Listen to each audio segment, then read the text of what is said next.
No, 6. Luke will be out in a sec, but Grandma was going to pick me up because Pop has a exam in the city. So they were going to pick me up on the way through, but they got hit with a whole pile of traffic and obviously didn't want to risk Pop missing his exam and stressing about it. So she gave me some money for an Uber, and I was like, I don't want to catch an Uber. I don't really know how to catch Ubers. Like I caught a couple in Melbourne, but I just paid the person that booked it. Here comes Luke. Luke was literally passing right by Robin's house, and now he's passing right by the hospital. So I just get to go along for some deliveries. I'm done my scan and I have really, really good news. Alrighty, so I just whacked my knee, but I am 16 weeks today. No, yesterday. 16 weeks yesterday. Obviously, I had my ultrasound. It went amazingly. Obviously, what we were hoping for was we went for the ultrasound and the thing was just gone. For us to just go to the scan and there like be nothing wrong, and like the previous scan was wrong, or like it's just magically resolved, corrected itself. But with omphalocele, that's like really a possibility, and that's what everyone, what I thought was happening, what the doctors thought was happening. I mean, I waited for ages, and then I sat down with a lady when I was next for the room, and she basically said, what did the sonographers tell you? Like, what do you know? And I said they didn't say anything. I could tell it was probably this, and she said, yeah, that's what everyone, like that's what the report said as well. Basically just said that we can't tell the extent until hopefully this scan. I went into the scan and they started measuring Bub, did all the measurements first, checked on Bub. I'm assuming we'll have announced the gender by the time this video comes out, but we got a potty shot accidentally. Like, she was just trying to get the kidney and he just wriggled, and it was just like full-blown, very obvious potty shot. And there was 4 of us in the room, including me, and we all just cracked up, and the lady, one of them was like, thank goodness you know the gender, because I pretty sure anyone could tell what that was. Anyway, I just thought that was so funny. That's exactly what Levi did as well. He couldn't tell at 12 weeks with both Levi and this Bub. 14 weeks and 16 weeks have a scan and it's suddenly very obvious. So must develop very quickly in that time frame, somewhere around then. Got a confirmation on the gender. It's definitely a boy. She did all the measurements first, and he's certainly measuring 2 or 3 days ahead, I think she said, which the other boys were always measuring further ahead, but maybe they weren't this early. I can't remember when they started gaining heaps. And then she went to look at his umbilical cord, and it went into his stomach normally, and there was nothing wrong with it. There was no bulges, no masses, no omphalocele, no herniation at all that was visible. So I was a bit worried because she like checked once, saw nothing there, and was like, oh, you're fine, and then just kept going. And I was like, that was such a quick look. Like, could we just have one more little brief over that section, please? But she was obviously a very skilled sonographer in this area, and I agreed with her. Like, there's nothing there, it's completely resolved. And I was like, I basically was like, how is that possible? And she said that it looked like an omphalocele, which is the intestines within a sac coming out from a genetic deformity in the abdomen. I think she said at the 7 to 8 week scan mark. Sometimes if they're big enough, you can actually make out that sort of stuff, because half the time they just look like a little wriggle. You can sometimes see a hernia like what we saw on this baby, and it's normal at that gestation, that age of fetus.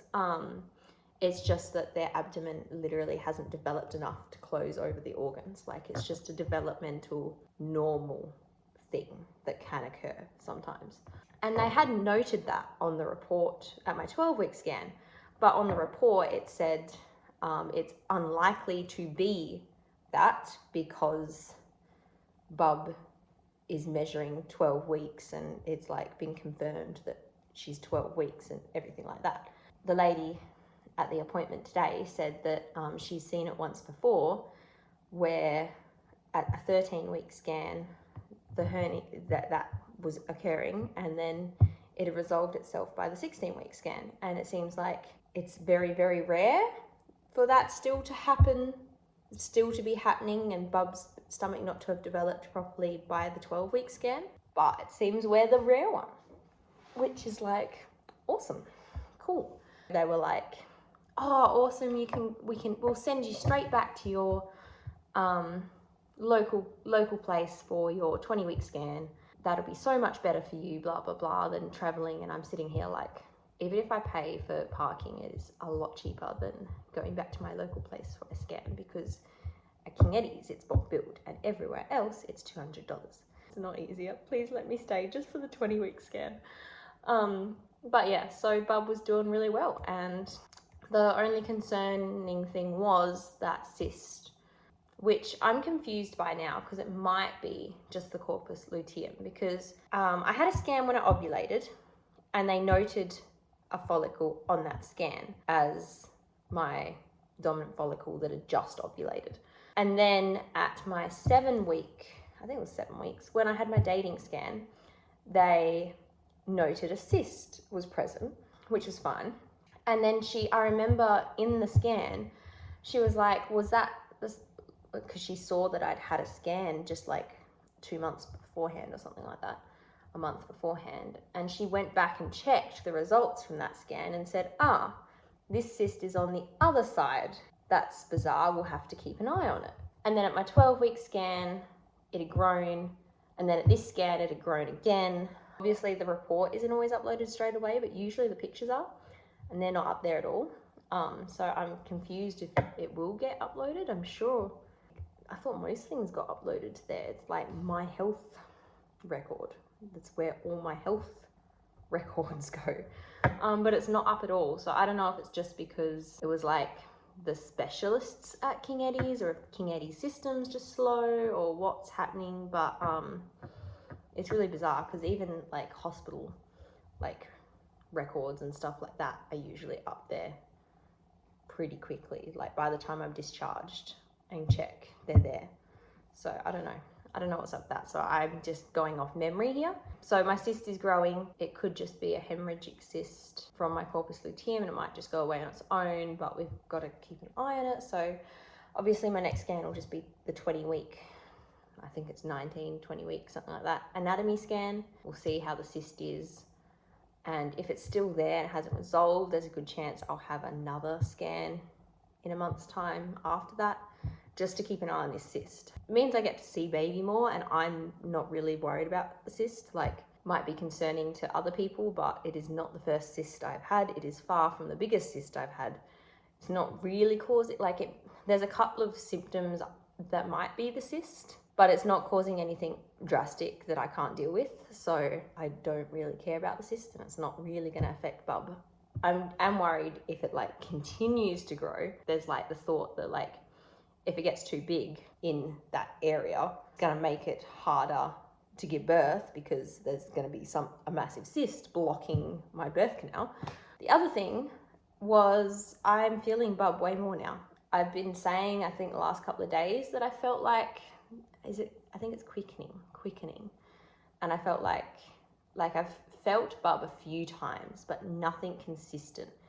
And I've said the last couple of days, I think it's starting to go into that consistently feeling Bub phase. I think we're at the start of, from now on, I should feel something at least daily, you know what I mean? Until it starts picking up. Last night when I was asleep, well, almost asleep, I felt a kick. It sucked because I really wanted to take a video because I could feel the kicks and I knew that it would be visible on camera, but it was so low that I had pubic hair there, and I was like, well, this video is not going to be very good and probably not going to be able to see anything because I have not shaved. That's how low he is. And I just found it interesting because I remember with Levi, it was always 9 to 10 o'clock at night because we went to bed at like 8 to 9, and it was like I'd just be starting to fall asleep and he'd suddenly wake up and start kicking and keep me awake until he stopped. And now we go to bed earlier. We're usually in bed by 7 to 8, and I'm like, now this bub's gonna start kicking at like